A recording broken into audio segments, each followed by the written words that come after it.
Chapter 29. Poetry and Prose. For the next month Anne lived in what for Avonlea might be called a whirl of excitement. The preparation of her own modest outfit for Redmond was of secondary importance. Miss Lavendar was getting ready to be married, and the stone house was the scene of endless consultations and plannings and discussions, with Charlotta the Fourth hovering on the outskirts of things in agitated delight and wonder. Then the dressmaker came, and there was the rapture and wretchedness of choosing fashions and being fitted.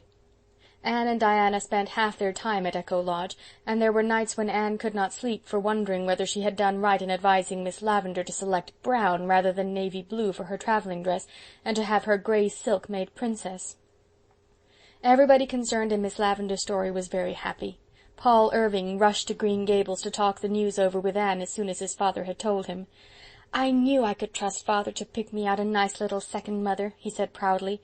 "It's a fine thing to have a father you can depend on, teacher. I just love Miss Lavendar. Grandma is pleased too. She says she's real glad father didn't pick out an American for his second wife, because although it turned out all right the first time, such a thing wouldn't be likely to happen twice. Mrs. Lynde says she thoroughly approves of the match, and thinks it's likely Miss Lavendar will give up her queer notions and be like other people now that she's going to be married. But I hope she won't give up her queer notions, teacher, because I like them. And I don't want her to be like other people. There are too many other people around as it is. You know, teacher." Charlotta the Fourth was another radiant person. "Oh, Miss Shirley, ma'am, it has all turned out so beautiful. When Mr. Irving and Miss Lavendar come back from their tower, I'm to go up to Boston and live with them, and me only 15, and the other girls never went till they were 16. Ain't Mr. Irving splendid? He just worships the ground she treads on, and it makes me feel so queer sometimes to see the look in his eyes when he's watching her. It beggars description, Miss Shirley, ma'am. I'm awful thankful they're so fond of each other. It's the best way when all's said and done, though some folks can get along without it. I've got an aunt who has been married 3 times, and says she married the first time for love, and the last 2 times for strictly business, and was happy with all 3 except at the times of the funerals. But I think she took a risk, Miss Shirley, ma'am." "Oh, it's all so romantic," breathed Anne to Marilla that night. "If I hadn't taken the wrong path that day we went to Mr. Kimball's, I'd never have known Miss Lavendar, and if I hadn't met her, I'd never have taken Paul there, and he'd never have written to his father about visiting Miss Lavendar just as Mr. Irving was starting for San Francisco. Mr. Irving says whenever he got that letter he made up his mind to send his partner to San Francisco and come here instead. He hadn't heard anything of Miss Lavendar for 15 years. Somebody had told him that she was to be married, and he thought she was, and never asked anybody anything about her. And now everything has come right, and I had a hand in bringing it about. Perhaps, as Mrs. Lynde says, everything is foreordained, and it was bound to happen anyway. But even so, it's nice to think one was an instrument used by predestination. Yes, indeed, it's very romantic." "I can't see that it's so terribly romantic at all," said Marilla rather crisply. Marilla thought Anne was too worked up about it, and had plenty to do with getting ready for college without traipsing to Echo Lodge 2 days out of 3 helping Miss Lavendar. "In the first place, 2 young fools quarrel and turn sulky, then Steve Irving goes to the States and after a spell gets married up there and is perfectly happy from all accounts. Then his wife dies, and after a decent interval he thinks he'll come home and see if his first fancy'll have him. Meanwhile she's been living single, probably because nobody nice enough came along to want her, and they meet and agree to be married after all. Now where is the romance in all that?" "Oh, there isn't any, when you put it that way," gasped Anne, rather as if somebody had thrown cold water over her. "I suppose that's how it looks in prose, but it's very different if you look at it through poetry, and I think it's nicer." Anne recovered herself, and her eyes shone and her cheeks flushed. "To look at it through poetry." Marilla glanced at the radiant young face and refrained from further sarcastic comments. Perhaps some realization came to her that, after all, it was better to have, like Anne, the vision and the faculty divine, that gift which the world cannot bestow or take away, of looking at life through some transfiguring or revealing medium, whereby everything seemed apparelled in celestial light, wearing a glory and a freshness not visible to those who, like herself and Charlotta the Fourth, looked at things only through prose. "When's the wedding to be?"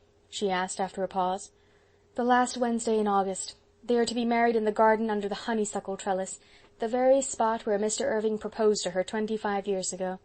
Marilla, that is romantic, even in prose.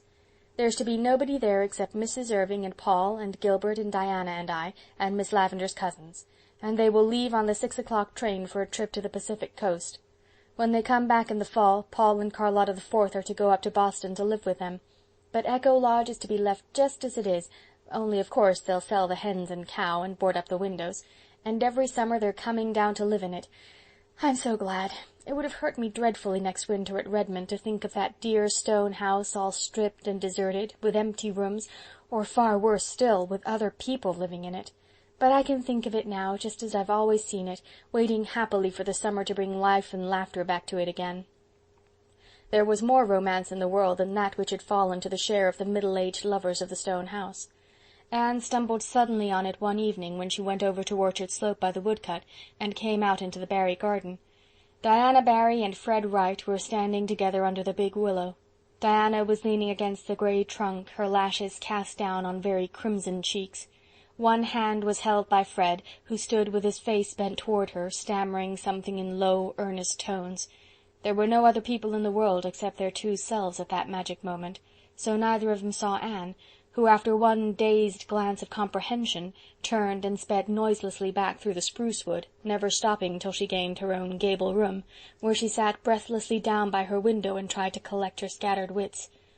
"Diana and Fred are in love with each other," she gasped. "Oh, it does seem so hopelessly grown up."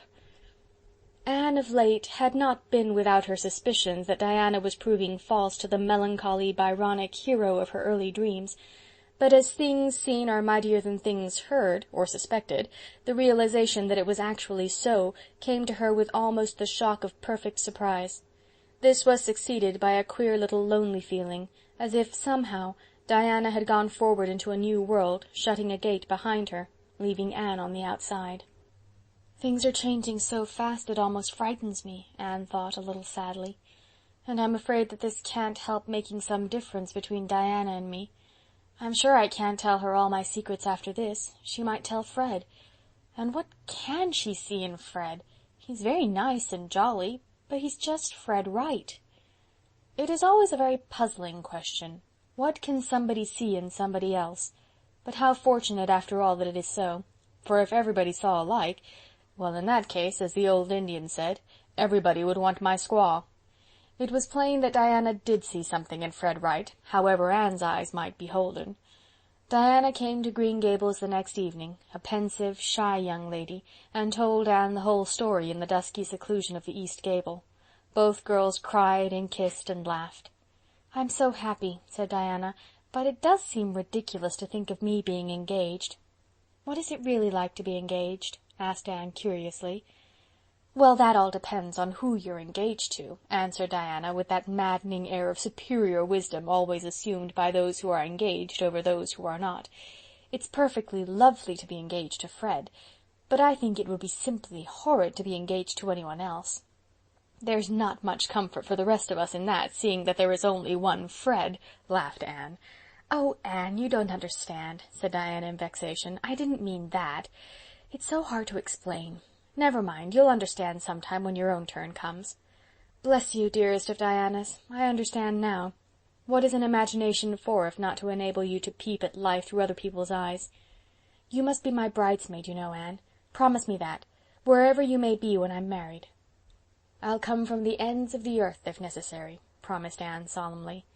"Of course it won't be for ever so long yet," said Diana, blushing. 3 years at the very least, for I'm only 18, and Mother says no daughter of hers shall be married before she's 21. Besides, Fred's father is going to buy the Abraham Fletcher farm for him, and he says he's got to have it 2/3 paid for before he'll give it to him in his own name. But 3 years isn't any too much time to get ready for housekeeping, for I haven't a speck of fancy work made yet. But I'm going to begin crocheting doilies tomorrow. Myra Gillis had 37 doilies when she was married, and I'm determined I shall have as many as she had." "I suppose it would be perfectly impossible to keep house with only 36 doilies," conceded Anne, with a solemn face but dancing eyes. Diana looked hurt. "I didn't think you'd make fun of me, Anne," she said reproachfully. "Dearest, I wasn't making fun of you," cried Anne repentantly. "I was only teasing you a bit. I think you'll make the sweetest little housekeeper in the world, and I think it's perfectly lovely of you to be planning already for your home of dreams." Anne had no sooner uttered the phrase "home o' dreams" than it captivated her fancy, and she immediately began the erection of one of her own. It was, of course, tenanted by an ideal master, dark, proud, and melancholy, but oddly enough, Gilbert Blythe persisted in hanging about too, helping her arrange pictures, lay out gardens, and accomplish sundry other tasks which a proud and melancholy hero evidently considered beneath his dignity. Anne tried to banish Gilbert's image from her castle in Spain, but somehow he went on being there. So Anne, being in a hurry, gave up the attempt, and pursued her aerial architecture with such success that her home o'dreams was built and furnished before Diana spoke again. "I suppose, Anne, you must think it's funny I should like Fred so well when he's so different from the kind of man I've always said I would marry, the tall, slender kind. But somehow I wouldn't want Fred to be tall and slender, because, don't you see, he wouldn't be Fred then. Of course," added Diana rather dolefully, "we will be a dreadfully pudgy couple. But after all, that's better than one of us being short and fat and the other tall and lean, like Morgan Sloane and his wife.